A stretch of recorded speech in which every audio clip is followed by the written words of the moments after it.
Here's what's cooking on the day's Sports Stove podcast. Arch Manning announces his move to Texas. We got other recruiting news in the NCAA. Deshaun Watson is coming up on possibly hearing his punishment. We'll talk about that and other NFL news. NBA draft thoughts. Does pedigree matter? Major League Baseball and news going on there. Stanley Cup and maybe even a little NASCAR. That's what's cooking on today's Sports Stove podcast. From Belly Up Sports and the Belly Up Podcast Network, you're listening to the Sports Stove podcast with your host, Vince Stover. Hey, good looking, what you got cooking? How's about cooking something up to me?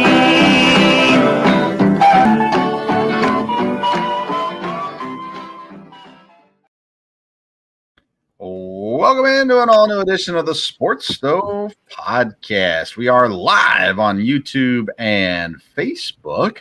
And, of course, you might be listening to us later. So thank you for listening to us on any podcast platform that you're listening, and also Belly Up TV. Today, our episode is presented by In the Clutch. In the Clutch provides officially licensed apparels for Major League Baseball, Major League Baseball Players Association, NFL, NHL, NBA, all kinds of other things. Some awesome t-shirts available there on intheclutch.com. Use the code SportsStove. We'll give you 10% off your first purchase. Welcome into another episode. Dad is with me again today. Dad, how you doing? Doing good. Great to be here. Lots of stuff going on, even though it's kind of a dead time of year when it comes to sports. The NBA is done. The draft is over. NHL is maybe one game away. We'll get to that in a moment. The NFL is kind of in that lull moment as well. The camps will start up here pretty soon on them. College sports are dead at the moment. Basically down to baseball, a little bit of hockey, golf, and NASCAR. That's about it. So what are you doing to fulfill your sports fix here in late June? Well, a lot of it, like I said, I'm keeping up a little bit with the NFL. Is in a dead period right now, but just kind of keeping up on reports from that and starting to work on fantasy football a little bit. And, I've enjoyed the baseball playoffs and the college. And, of course, that's just about down to the end now, too. And so trying to keep up with the Giants probably in baseball, and things will continue to pick up. Like I said, we're going to discuss some things that probably will come up this week about the NFL, and news will keep coming up. Yeah, fantasy baseball, of course, full-blown in season right now as well. So a lot of things happen. Let's start with the NCAA, Dad. Arch Manning makes his decision, makes his announcement that he is headed to the University of Texas, and the Hook'em Horns pretty excited about landing a second big-time quarterback in just this last, 6 months or so, I guess. Yes, yeah. It's like I said, it's probably good that he made his decision now to help him maybe next year and his last year. But it's interesting, and I heard it said, and it's true. It's still a long time between now and when he plays for Texas. So a lot can happen. I think Texas has had good recruiting. I think this coach seems to have things going in the right direction. But, I'm sure the pressure on them, how will everything go this year, and will that still be the best decision for Arch Manning? And he should make a big difference in a lot of ways. Should make a big difference on the field. He'll make a big difference with credibility and a lot. Yeah, it is interesting with the quarterback from Ohio State, Ewers, that's gone there. Be interesting to see how he does this year. What if he came out and was phenomenal? So, but again, I remember when Peyton, went to Tennessee, there was another highly ranked quarterback went with him too, and that guy never got to play and transferred. And so, but those things can happen. But it was an interesting process, and an interesting choice there in Texas. I can see, you had said that makes a lot of sense, and it probably does. He can make, quite a legend there, and so that was an interesting decision. I didn't have time to go back and find the audio from past podcasts. We talked about it several weeks, months ago now. But, yeah, I think it's a great fit. I think it's very similar to what Peyton did at Tennessee. He goes away from Ole Miss, which is where his dad and obviously his grandfather and his uncle all played. Eli played there. And he goes to a place that has a history of great football, has a history of being a great football program, has a ton of support from the fan base, and he gets a chance to kind of do his own thing while at the same time doing similar things as what his uncle Peyton did at Tennessee. I think the opportunity to go, remember Peyton did not win a national championship at Tennessee. They could not get past Florida. It was the year after Peyton left that T. Martin won the championship. But he got Tennessee at that level where they could get all the other recruits in, the top wide receivers, top defensive players in, so that even when he was there and the year after he was gone, really the last time Tennessee was truly relevant, it seems like 1998, when T. Martin won the championship. But Arch has that opportunity to do the same thing at Texas. Now that he's there, even though they already had some big recruits, now that Arch is there, you're talking about receivers are going to want to go there because let alone the opportunity to play with Arch, but the publicity is going to be great there. Plus, you already got the money situation. I'm sure there's lots of NIL money at Texas. You got some good things going. Sarkisian is known as a good offensive coach, especially. So there's a lot of things that are positive there. Quinn Ewers is the one question mark, right? Is he good enough to beat out Quinn Ewers? The things that I've heard about Quinn Ewers, he's got a lot of talent, but it doesn't sound like he's polished. And Arch is going to come in and be polished. Now, will he redshirt? Maybe, but either way, I think Arch, from at least from what I've read and heard, I think Arch is going to come in and be able to beat out Quinn Ewers whenever they're ready for him to. So Ewers is good. Maybe he ends up transferring again before it's all said and done. But obviously he'll get a shot this season to prove his worth to Texas. And now that he's been out of high school, this will be his second year out of high school. So what, I guess, and after 2 seasons, he can leave after junior year, right? He could leave for the pros. So Ewers could play this year and next year and then be gone. And then that brings Arch Manning in for his time, right? Yep. No, that's very true. It'll be interesting to see how that works. Yeah, for sure.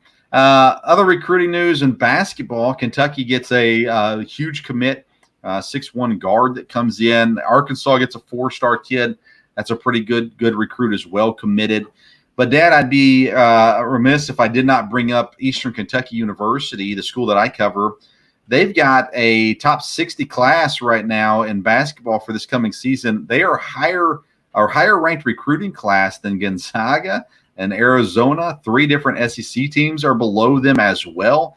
They bring in a 4-star kid from Indianapolis out of high school, a 3-star kid from Indianapolis out of high school. Mr. Kentucky or Mr. Basketball in Kentucky as well comes in this class. They bring in the top JUCO kid. They got quite the athletes coming into this class. So I want to just give a shout out to A.W. Hamilton. Congrats on the class and good luck moving forward, because as we know when we've seen that with Kentucky, just because your recruiting class is great doesn't mean your team is going to be great. So good luck moving forward, though, to Coach Hamilton. We'll talk to him as we get closer to basketball season on our local hour episodes there. And, Dad, while we're talking local hour, we made the announcement Saturday on Lexington radio, but the Sports Stove is going live. We'll be live on home game days for EKU, doing a pregame show at Mad Mushroom Pizza just down the road from Eastern Kentucky University. And most of those shows will begin at noon, but we'll announce those as we get closer to them. So excited to have Mad Mushroom joining us as a sponsors for the local hour this year, and then also to open up their doors to allow us to come in, as the university did not allow us to come in and do the show live in the parking lot. But I understand they were very kind about it. I'm not bashing EKU. But nonetheless, unable to do it live in the parking lot. So Mad Mushroom Pizza is where we're headed. So come get lunch with us on home game days at EKU if you're in Richmond, Kentucky. All right, Dad, let's move to the NFL. And it looks like we've had a movement in the Deshaun Watson situation. He settled with all but 4 of his people, and now they're meeting on Tuesday to start a disciplinary meetings to figure out what the suspension is going to be. How far away do you think we are from hearing how long he's suspended? Well, as far as from what I've heard of the process, we're still a little ways away. From what I understand, this one judge, I think from Delaware, will kind of hear everything, make a decision. Then there will be appeals, And the commissioner, I think, can finally adjust things also at the end of that, if I heard everything right. So I think we'll get movement, and depending on what the first judgment is, we may know kind of the direction that it's headed. I would think the commissioner would, in his final step, would come closer maybe to lengthening the penalty rather than shortening it there. I think the appeal process and stuff with the Players Association is where they will appeal there. It'll be interesting to see if there's any traction comes as far as comparisons with the owners. Again, we've talked about that, and there's been a lot said about, the owners haven't been penalized for situations that are in the same area. And that's going to be a big pushing point. It'd be interesting to see if something does happen to owners, or if Deshaun Watson gets a little less of a penalty because of that. But it is good to see they're going to meet this week, start to get some traction there. And it'd be interesting, from what I've read on this judge's decision, she made a lot of big decisions, not a lot in the sports arena. So I think she's looking at it from strictly a legal standpoint. It'd be interesting. Yeah, I agree. You keep hearing the season-long suspension is what they're going for. I would be a little surprised if that would hold the way everything works. So let's give you a prediction. We give prediction for wins. We give predictions for MVPs. We give predictions for all these things. Let's predict suspension for Deshaun Watson. Not what you think it should be, but what you think it will be. At the end of the day, after the appeals and after everything changes, how many games do you think Deshaun Watson misses due to suspension? I would think I'd go with half a season, 9 games. Yeah, I'm going 10. I kind of go back and forth between 8 and 10, but I'm assuming if they're going to say a year and then the appeals happen, I don't think it gets cut in half, but 10 is close, obviously, to half. So I don't know, but I'm going to go 10 games, and we'll see. We'll see how that one shakes out. I'm not sure yet. Cleveland is still odds-wise above Cincinnati. So you got Baltimore and Cleveland have higher odds, or lower odds, however you want to look at it, better odds of winning the North than Cincinnati does. And that surprises me, just knowing that there's going to be some sort of suspension in Cleveland. You would think Cincinnati, even without the suspension, you would think Cincinnati should be, at least second in the North. I think they're going to finish first in the North again. But Baltimore should be good again. Cleveland's going to be out of quarterback. Pittsburgh's going to be, what are they doing this year? So I don't know. Which way do you lean with that? I mean, are you surprised that they're considered third place in odds right now? Yeah, as far as anybody that's serious about it, yes, I am. I mean, people always like to make conversation and to make stories, but I think with Cincinnati, they've only gotten better in the offseason. So I don't see how you can't start out with them being the favorite in the division. Now, maybe a few games in, it'll be different. We get to midseason and see where the standings are. But I'm shocked. Yeah, I think that's just kind of creating controversy, because I don't see how you can not start out with them the favorite, especially with the additions they made in the offseason. They didn't just sit there and say, hey, we're a good team. I think they've really tried to improve, and they probably have. Yeah, I mean, you look at Baltimore, the big advantage for them is a healthy Lamar Jackson.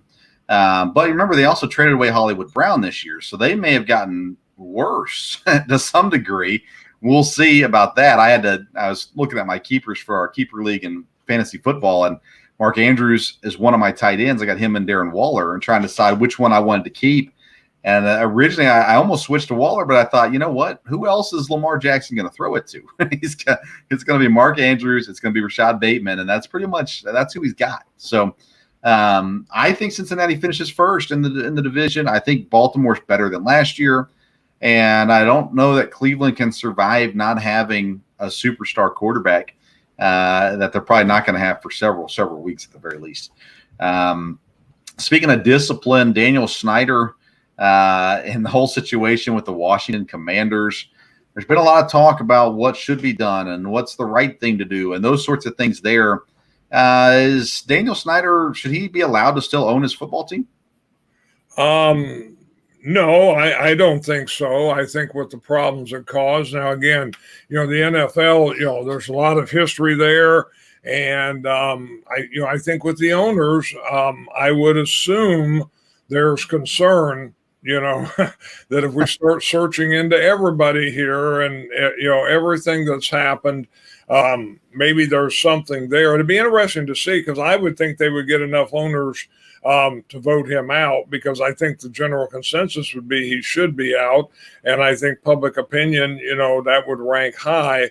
So it'll be interesting if they do call for a vote. One, if the commissioner calls for a vote, I guess that's how it would have to go. And then to see how everyone, I would think there'd be a chance he would get voted out.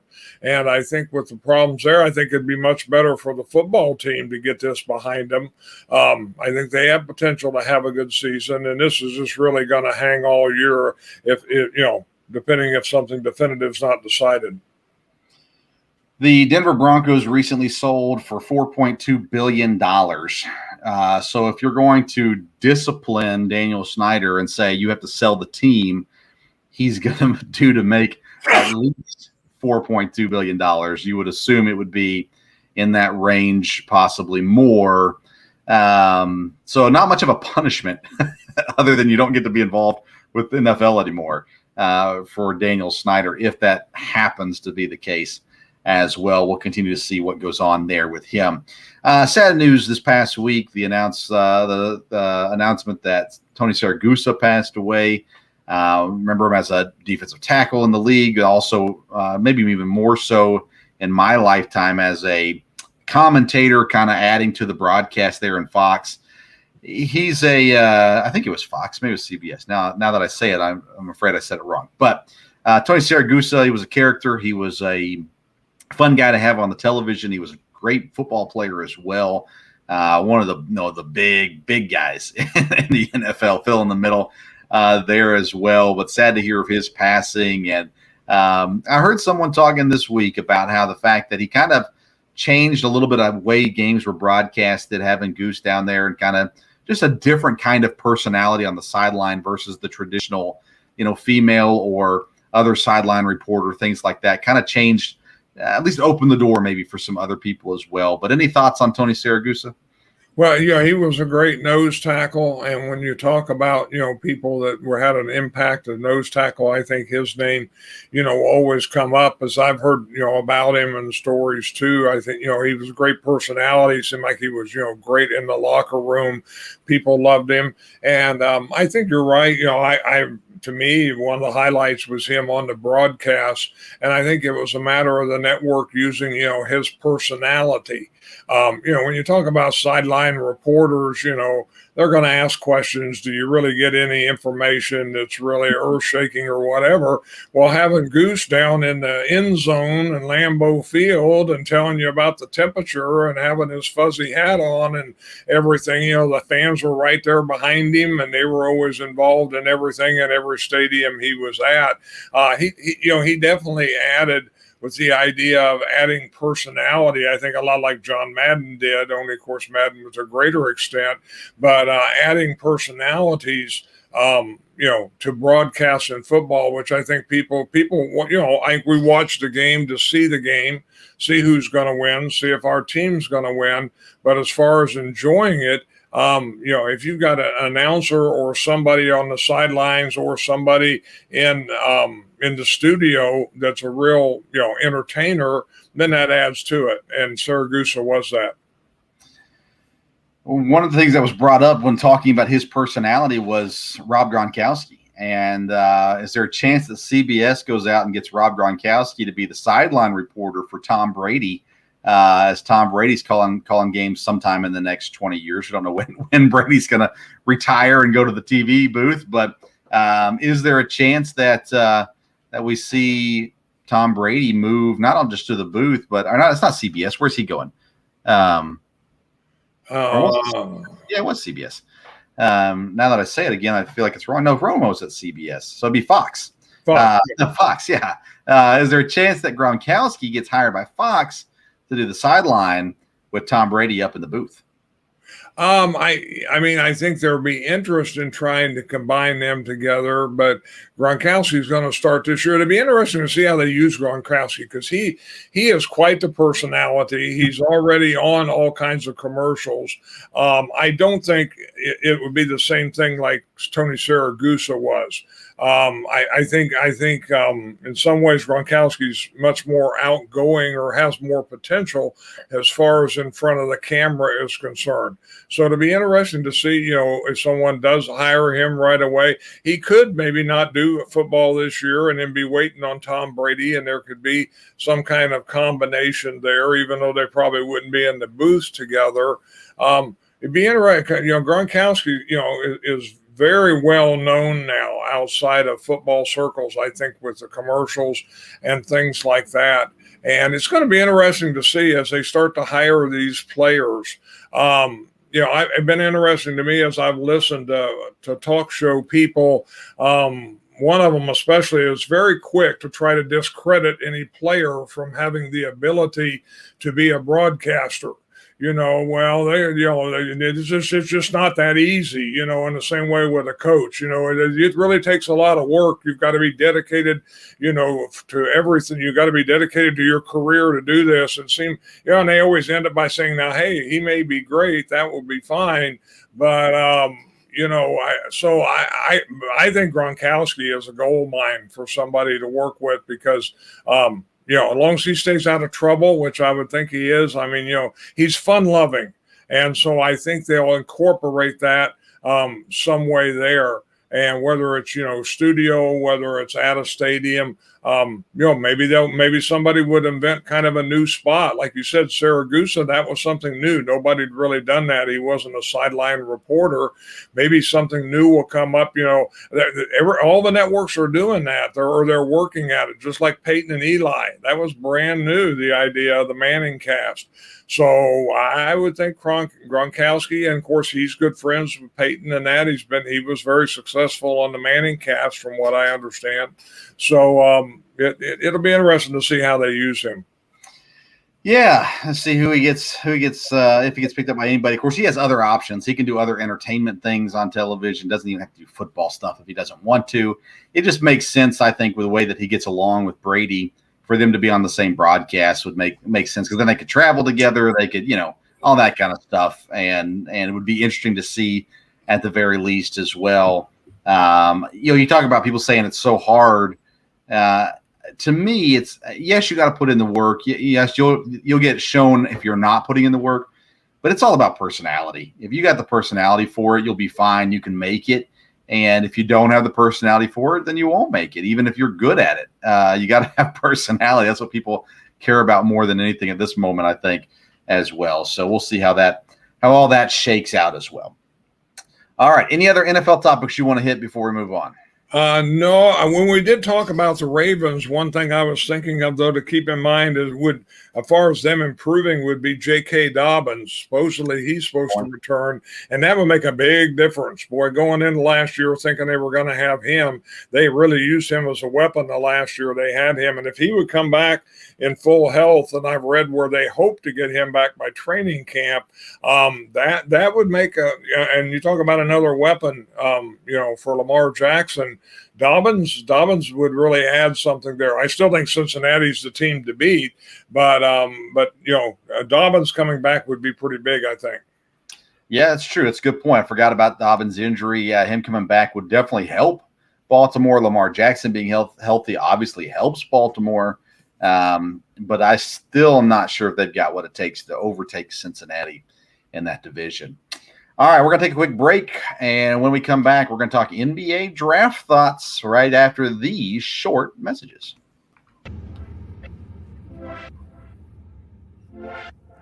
InTheClutch.com, the newest sponsors of the SportsStove podcast, and we are excited to partner with InTheClutch.com. They have officially licensed apparel and accessories for your favorite sports teams and athletes. Use code SportsStove and get 10% off your first purchase. You can find shirts like I Still Own You from Green Bay Packers. Are we talking about practice? All kinds of great shirts in baseball, football, hockey, and basketball. Officially licensed apparel from InTheClutch.com. Again, use the code SportsStove to get 10% off your purchase. Welcome back into the Sports Stove podcast. If you're just tuning in and missed any part of the show, I want to make sure to let you know you can go back and listen to the show in its entirety wherever you get your podcast. The show will be out Monday morning and available to you there. I also want to let you know about Elementor. Get Elementor, the ultimate WordPress website builder with live drag and drop editor. You can build and customize every part of your website with zero coding required. Elementor is your all-inclusive solution for your website. Create, manage, and host your website through Elementor. Use the exclusive Sports Stove link in the episode notes on YouTube or whichever podcast platform you're listening to us on to get more information on how Elementor can help you have the best website possible. NBA draft was this past week on Thursday. Paolo Banchero goes number 1 to Orlando. A little bit of a surprise there, but ultimately the top 3 players were the top 3 players when it's all said and done. Not a ton of excitement, I guess, in the draft. Not a whole lot of the trades. Let me say this, Dad. The NBA draft is so hard to watch. You know what player's getting drafted, but you have no clue what team he's going to. All these trades happening. And for whatever reason, the NBA doesn't make it obvious. Now, ESPN did a pretty good job of posting the team next to the pick and saying traded to or proposed trade to, whatever. But the commissioner just getting up and announcing it, giving him the hat to the team he's not going to, makes zero sense to me. I just don't understand why they don't streamline that and make it a little bit more consumer friendly, I guess would be the word to use for it. But nonetheless, that's the way we sit. 2 Kentucky guys drafted, if you count Shaedon Sharpe as a Kentucky guy. Shaedon Sharpe, in my eyes, is not a Kentucky guy, but nonetheless. He went to Portland, and then TyTy Washington drops to the bottom of the first round going to Houston. TyTy Washington will be a very good NBA player. You will know his name, as you know many other Kentucky people's names who didn't have great Kentucky careers, but end up having good NBA careers. So there is that as well. Anything specifically, I know we're going to talk about Jaden Ivey in a second, but anything stand out to you from the NBA draft? Anything that caught your eye? No, as I was thinking about, like you said, it is confusing to know, who goes where.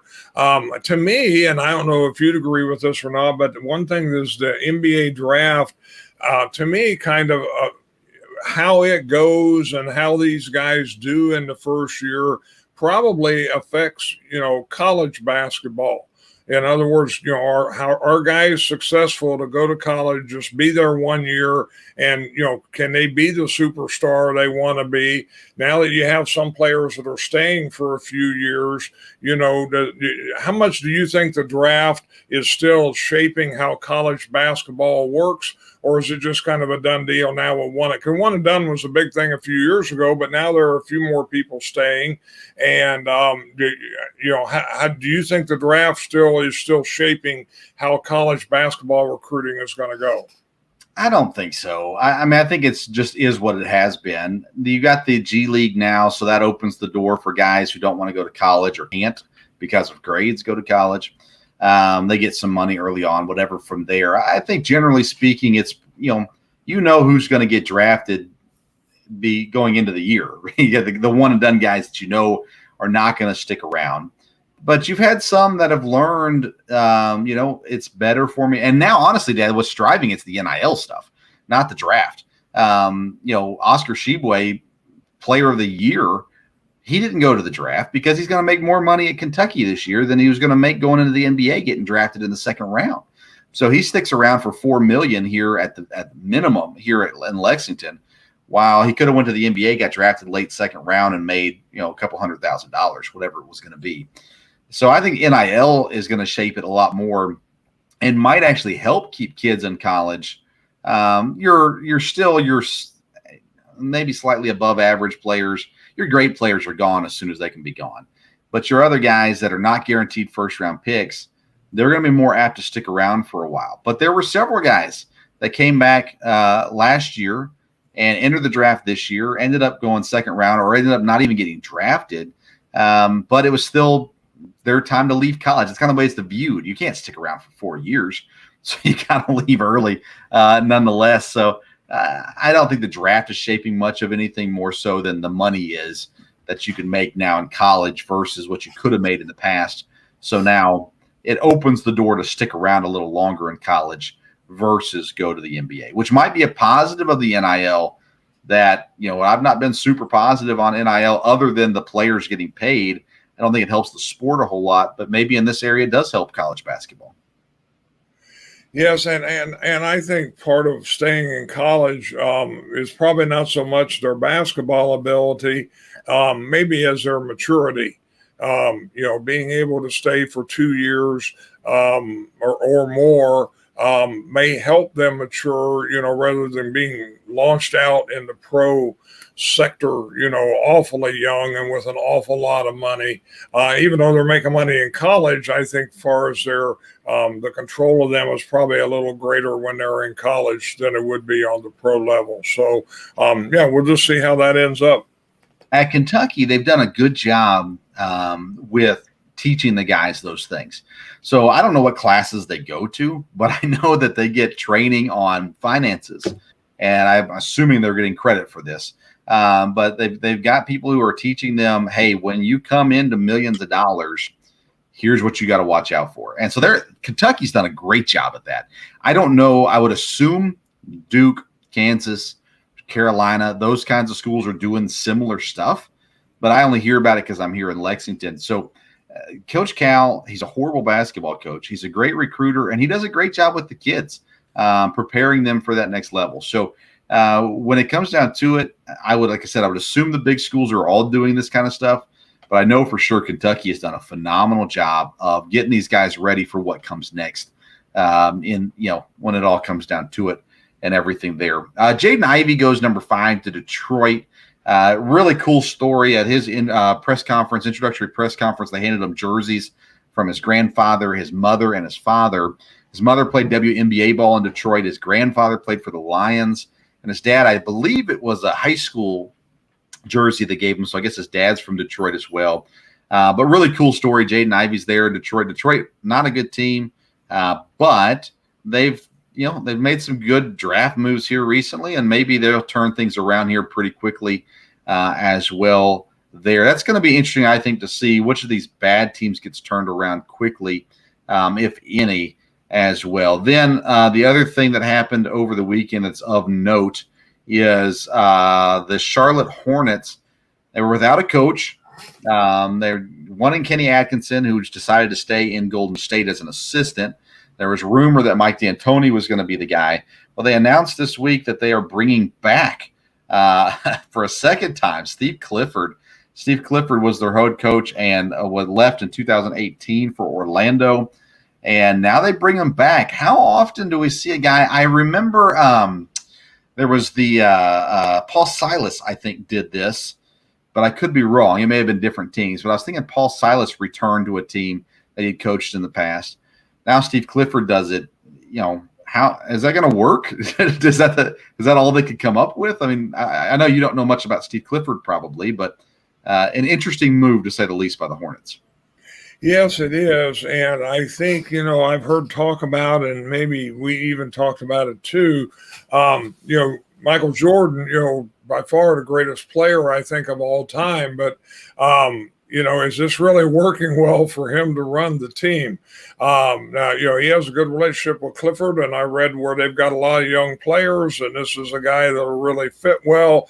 Obviously, to me, it's always a question mark when you try to get somebody else and it looks like you've got them and then they don't come. And to me, it always gets a little awkward. Sometimes it works fine. The next guy turns out great, but that's always a little funny when you spend time and do research and then all of a sudden that guy doesn't come. Michael Jordan, I don't think will ever be under real scrutiny, but I think it'll be interesting to see if he can get things turned around there in Charlotte. Yeah, they've got to decide. They've got a player they need to re-sign. New York Knicks are interested in, so there's going to be some financial things that they're going to have to decide on. and that'll depend a little bit on how well their future is.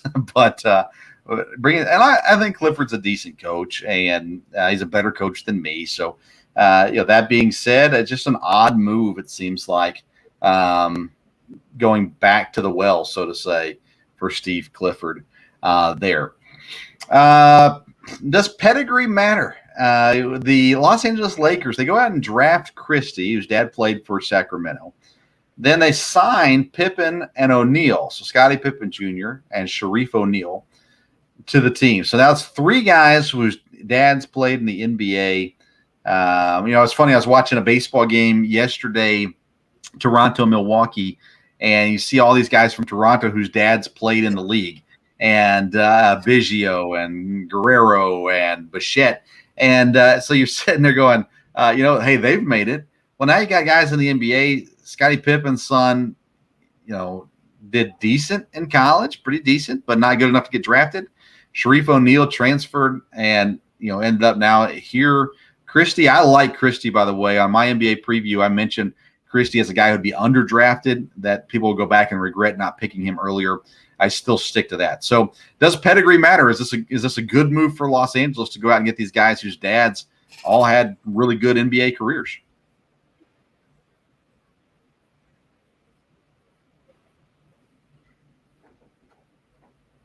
As far as actual basketball ability, I don't think it probably does matter a whole lot. I think in some sports it can, because, again, they've grown up with it.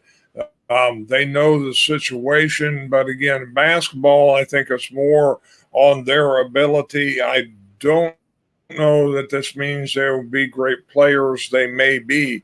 The Lakers, you could say, well, that makes some sense, in public opinion, but the Lakers, they don't need any more publicity. I mean, they're the Lakers, and they are a mess. And I don't think just signing guys whose dads played are going to correct that situation. They're going to have to be better on the basketball court.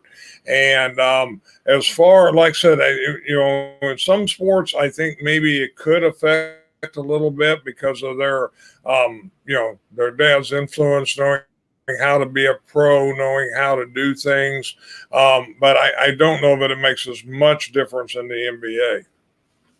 Golden State just won the NBA Finals. Klay Thompson's dad played in the league. Steph Curry's dad played in the league. Gary Payton II's dad played in the league, or the third, or whatever he is. Gary Payton Jr., Gary Payton III, whatever he is. His dad played in the league, and they won the national title. So maybe the Lakers are thinking, hey, let's follow that path and add those guys to LeBron James and Anthony Davis and see if it gets us anywhere moving forward from there. Let's move on to Major League Baseball. The news came out this week. Mark Apple, I forget how you say his last name. I apologize. Getting his first call up to the league. He's a 30-year-old now.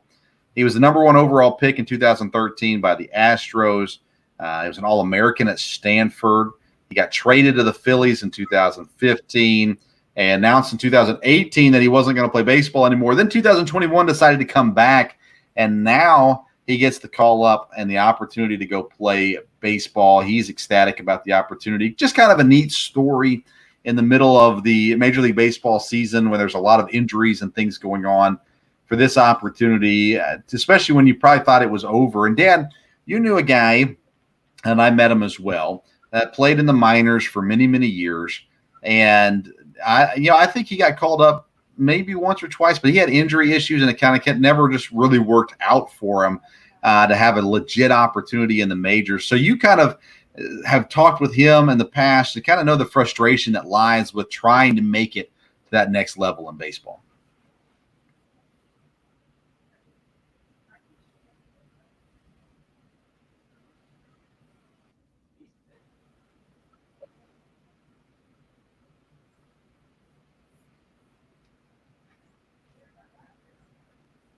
All right, we're having delay issues with Dad, and he's going to kick up here in just a second. But yes, sorry. Again, it's like I said, it's. I'm going to take that off so you guys can bear with us for just a second. And We're going to get Dad fixed on his audio end here in just a second. But yeah, Dad and I, we got a chance to know John. Was it John Flynn? Now I'm going to have to wait till Dad gets back on to. But in the minors and just constantly battling through different injury issues and trying to get to the league and having so many issues in doing so. And it's like just one of those things where you've got to be patient, but you also kind of have to do your own thing to try to figure out how to get it there and take advantage of the opportunities you do have. And it's just not an easy thing for players to do, especially talking about a lifelong dream of playing in the major leagues and being that close, being in AAA and being that close for so long and never really getting that opportunity. So it's neat to see Mark here get his chance and his opportunity to be in the major leagues and to get a shot, even if it's probably not long-term. I'd be a little surprised if he lasts, long-term from there. And, I don't know. I'll to see how it goes. We're working on getting Dad back up here. And we'll see if we get that going for you guys. Sorry for that lag there. We've reached out to our host here to let them know that we have this issue, and they said there's nothing they can do about it. So we fight on through it all. The blessings and the curses of technology, for sure. Major League Baseball. While we're working on getting Dad back up, a lot of things going on in the league. Again, tons of injuries right now.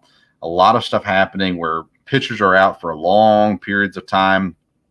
Hitters going down, of course, as well. So a lot of people fighting through some different injuries. Freddie Freeman had his return to Atlanta, which was a fun intro to see that happening. Bryce Harper gets hit in the hand, broken thumb. He's out indefinitely. Flaherty from the Cardinals, he had to leave his start early as well.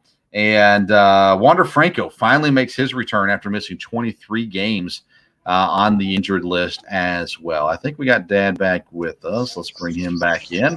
All right, Dad, we got you back. So we didn't hear anything that you had to say about Flynn. Is it John Flynn? I kept forgetting his name. Yeah, John Finn. Finn. John Finn. He was an All-American at Arizona State and was a great prospect. He's with Milwaukee and was ready to, at the end of the spring training, they had everything set for a trade to the A's. And he shattered his finger in the last preseason game. And that set him back. And then he had a good career with Nashville there at the Brewers and was able to, was just about ready to go up again and had an accident. I think it was at a game when we were there on a minor league game, actually.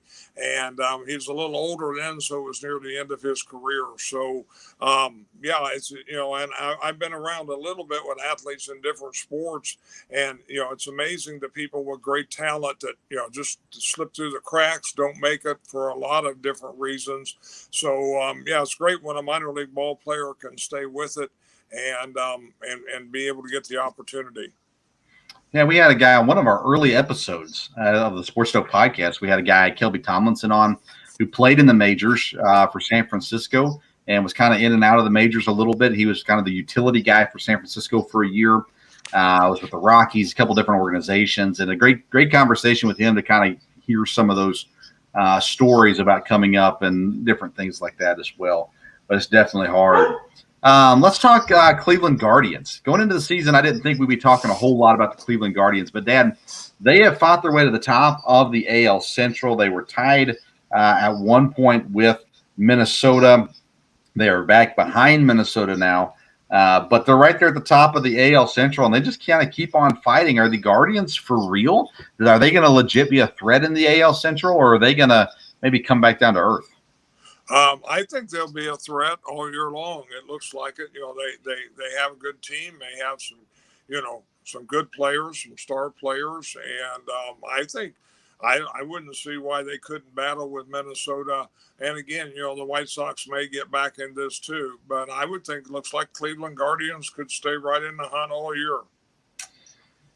Yeah, I'm just really surprised by it. Of course, we've both talked about Chicago White Sox and their disappointing years so far. They really need to fire their manager, Tony La Russa. Whether or not they will is yet to be seen. Seattle, another disappointing team we've talked about several times. Texas is fighting their way up. They're currently second in the American League West. The Angels are currently fourth in the American League West, which is absolutely crazy. Boston back up into second in the East.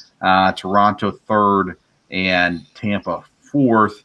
In the National League, Atlanta is climbing closer to the Mets. Of course, the Mets still have injury issues. Now Atlanta has injury issues as well. So we'll see how that one shakes out. Milwaukee and St. Louis tied in the Central. And then San Diego, one game back on the Dodgers. Dad, San Diego being able to stay in it right now with the Dodgers is a little surprising to me just because of the injury issues they've had. And they're right there. San Diego, if they're healthy, are they the best team in the West? They very well could be. You know, I think they underachieved last year. And like I said, even though they've had injury issues, we know they're a good team. And I think that West will be a dogfight right to the end. And again, I still feel like two wild card teams could come out of the West. NHL Stanley Cup, Dad, we are still going. The Lightning won the last game, able to pull it off. Colorado still leads the series 3-2. They play here in a couple hours. We're doing this show on Sunday afternoon. So they're coming up here at 8 o'clock tonight. And Colorado had a chance to close it out in Game 5 and didn't do it. Are the Lightning going to push it to Game 7? Yes, I think they will because it's in Tampa. I think I said at the start of this that it'd be Colorado in 7, and it looks that way. I did think they could close it out a little quicker and could have closed it out at home. But Tampa's very good at home, and Tampa's very experienced. I would not be shocked at all if this doesn't go to Game 7 in Colorado, and I do think the Avalanche could win it there. All right. Well, that'll be interesting to see how that one shakes out. Then the last thing I've got, Dad, is the NASCAR Cup Series returns to Nashville. They're getting ready to race here in under an hour from the time that we're doing this show. I'm looking forward to watching it. I'm excited to see. Again, I don't live in Nashville anymore, in that area anymore, but still always consider Middle Tennessee kind of home. So exciting to see the Cup Series back there in Nashville racing. Of course, Dale Jr., a big part of working his way, getting NASCAR more active in Nashville again. This track's been around for 15 years or so, and finally getting some good use out of it. Yes, yeah, it's been around and it's sat vacant for a while and then was used a lot. I know it was used a lot for testing in the past. It was a concrete track. I assume maybe it still is. I don't know from there. And Nashville, of course, is we lived there for a long time, and it's a huge NASCAR area, no doubt about it. And they used to have they haven't had a cup race in Nashville, in a long, long time. Definitely never at this track. They had the second series, which was the Busch Series. They had races there with that. So I'm sure there's a massive excitement back in the Nashville area. And again, Nashville's an area that draws so many visitors and people want to go there. We've talked about baseball going to Nashville, and definitely with NASCAR, it's a trip, no doubt fans would make just to be able to go to Nashville for the weekend and then have the race. So I'm sure it's big for the area and good for Nashville and good for NASCAR. I agree to all of that. All right. Well, that's my full list of things to talk about today. You got anything else you want to talk about before we head out? No, I think we covered a lot, and I think that's good. We'll see what happens this week at the NFL and different things. And, we keep thinking, well, boy, it's kind of a dead time, and who knows? And a couple shows next week, we'll have lots of stuff to talk about. Yes, sir. We'll get our college preview, our NCAA college football preview going here pretty soon as well. So stay tuned for all that information. Follow us on Twitter and Instagram at SportsStove. We'll give you all the latest news and updates on the show and what we're doing. Go visit intheclutch.com. Use code SportsStove for 10% off your purchase, and use the exclusive Elementor link in the YouTube notes or the podcast description. And find out more about how Elementor can help you get a professional website for affordable cost. We'll be back Tuesday evening is the plan for another live show, and that'll be available for you on Wednesday for audio podcasts and Belly Up TV as well. Thank you so much for tuning in to today's episode of the Sports Stove Podcast. Until next time, we'll see you around the Sports Stove.